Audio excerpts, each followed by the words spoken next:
Have you heard of the book that changed history? You might try and guess which book I'm talking about, and probably rather accurately if you read the video title. There are many famous books, such as the Bible, or some infamous examples like Mein Kampf. These books and the ideas they present have greatly impacted the world for better or worse. Altering history in many ways still impacting the world today. The Communist Manifesto is one I would consider to be alongside these books in its historical impact. So what is it exactly? Well, the Communist Manifesto by Karl Marx was written in 1848 and is an intellectual analysis of history, class struggle, and the declaration of belief held by the communists. This book has birthed historical movements, examples being the October Revolution in 1917 that founded the Soviet Union, the founding of the People's Republic of China, North Korea, Cuba, Vietnam, and so many more. Yet, despite all of this, when people hear the word communism today, the thought that typically comes to mind is something along the lines of, it's a great idea on paper, yet bad in practice.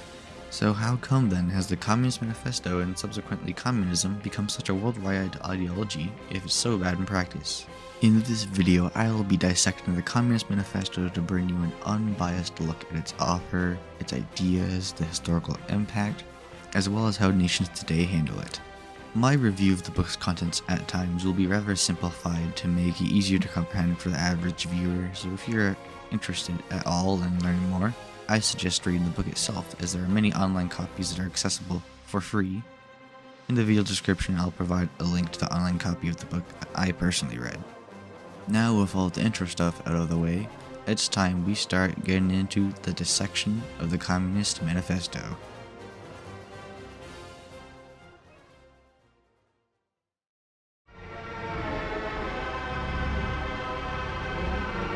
It's 1818 in the Kingdom of Prussia and the city of Trier. On May 5th, Karl Marx is born to his mother, Henriette Marx, and father, Heinrich Marx, an active liberal against the Prussian monarchy. Karl's father would privately educate him until he departed to attend high school and post-secondary education, where his passion to study philosophy and literature would be suppressed by his father's insistence to study law. Karl Marx's study at his universities would expose him to many radicals, active confrontation, and debate. Marx's interest in philosophy and literature, despite his father's doings, never died out, himself stating, "Without philosophy, nothing could be accomplished." And in the face of an increasing opposition to left-wing politics in the Prussian government, Marx would instead begin pursuing literature, writing private, unpublished works, before becoming a journalist and editor for several radical left-wing newspapers. Throughout his time working for these newspapers, he would express his views on socialism and economics and dish out criticism of liberal and socialist figures he deemed ineffective. While working on one of these numerous newspapers, Marx would meet fellow German socialist Friedrich Engels, forming a lifelong friendship with him. It was this friendship with Engels that would have them work together on several pieces after Marx's own literary works expressing his beliefs. One of these pieces both Engels and Marx worked on was that of the political pamphlet titled The Communist Manifesto for the Communist League, a league which Marx participated in. The Communist Manifesto was the establishment of the beliefs of the communists and how they are a better fit for the working class representation, and in the modern day, the pamphlet is the most popular of Marx's literature.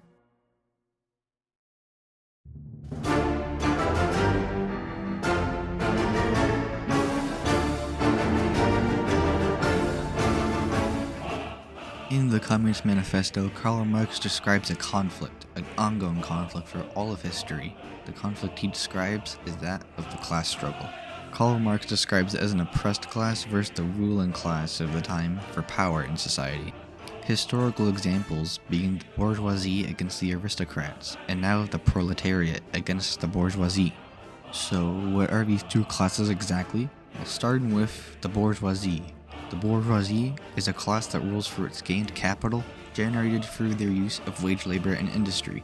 In simple terms, they employ people to use machines to make stuff, to which the money they profit they use as a social force to maintain power.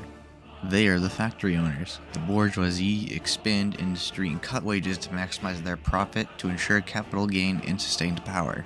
The competitive division of labor, combated for by the bourgeois class, turns the wage laborers into an extension of the machines of industry, and thus work loses its charm. The bourgeoisie spread their system everywhere, choking out any system that is unable to adapt to their sheer capital gain of the bourgeois industry, and in turn accommodating the bourgeois or instating bourgeois systems. Now then, the proletariat.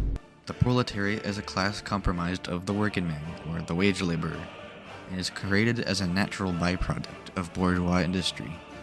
All echelons of society are recruited into the proletariat to work for the bourgeoisie, as the middle class, consisting of tradesmen, shopkeepers, and crafters, struggle to keep pace with the capital gain of the bourgeoisie and are forced to work for them to make it by. A proletarian's worth to the bourgeoisie is only in their provided labor and capital they produce for the bourgeoisie. This creates a power dynamic in favor of the bourgeoisie, enlisting the proletariat as a slave to industry and the bourgeoisie. The proletarian is employed commonly only for minimum wage labor, provided barely enough to prolong their existence in the miserable cycle. Karl Marx in the Manifesto describes the struggle between these two classes. He details the proletariat rise to power, their initial struggles being tools of the bourgeoisie against the aristocrats to overthrow monarchy, used as the bourgeoisie's fighting force. All of this, with gradual gains and solidarity, will result in the proletariat becoming the dominant political power. Subsequently, they will forcibly strip the bourgeoisie of their means of appropriation, the factories, collectivizing it into a state now ruled by the dominant power, the people. Yeah, how does communism come into any of this, you might be asking? Well, this is just the communist theory of the march of history. Next, I explain the ideas of the communists.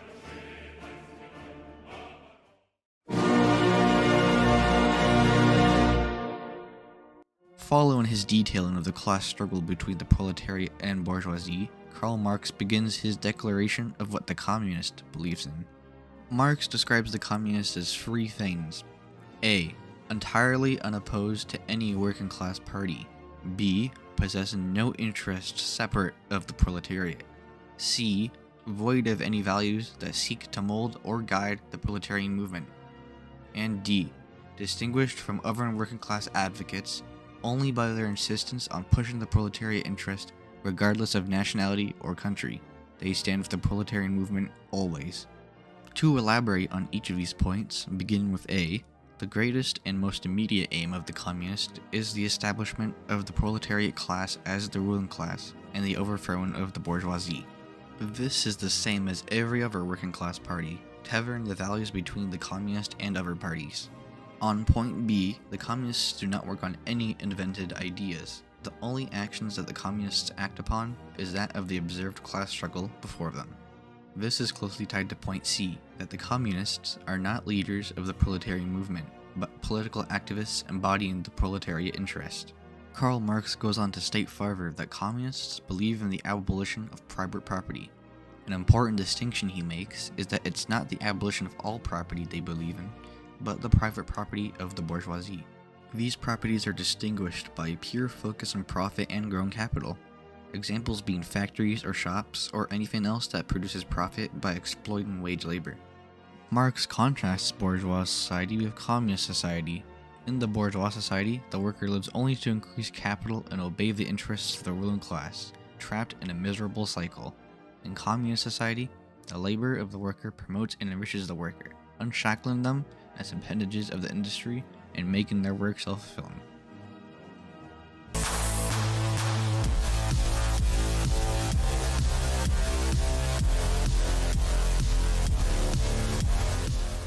The teachings of Karl Marx in the Communist Manifesto ever since its publishing have gone global. Today, in many countries, there are still communist parties inspired by the Manifesto, campaigning for power across the world. There are also some countries where these communist parties remain banned, particularly in places like South Korea, Germany, and other former states of the Eastern Bloc and Soviet Union. The idea of the Communist Manifesto, a world of greater economic equality and freedoms, has inspired dozens of nations and influential leaders. In places like Nazi Germany, Indonesia, Tsarist Russia, or the United States, communist ideology has been suppressed for a large variety of reasons. In Nazi Germany, there was a fear that with an increasingly powerful working class that the book could spread revolutionary ideals and instill anti-government sentiment. In Indonesia, after a long time of communist influence over the nation, revenge came, as communist ideology and media were censored to prevent anti-government sentiment. And in the United States, although never officially banned, advocation or even slight positive discussion of the Communist Manifesto or ideology would have you fired, abandoned by friends and family, and investigated by the authorities as it was seen as a threat to American democracy. On the contrary, in many nations across the world, the Communist Manifesto inspired its people to rise up and replace their governments with communist ones. Important historical figures like Vladimir Lenin, leader of the Bolsheviks in the Russian Revolution that created the Soviet Union, were inspired by the Communist Manifesto, creating his own variation of Marxist teachings known as Marxism-Leninism. The success of Lenin in Russia inspired and supported communist revolutions in many more places across the world, causing a rapid spread of communism. The only opinion you'll hear in this video from me is that I don't believe in censoring anything from the general public. Regardless of what ideas may be taught by a book of any kind, it should be people's responsibility to inform themselves and come to their own conclusions, just as you all are now watching this video. And with that said, this is the end of the video. I hope you guys enjoyed this. It's a first timer compared to the other stuff that I make. However, if you guys do enjoy it, show support by dropping me a like and subscribing to my YouTube channel. And I'll see you all around.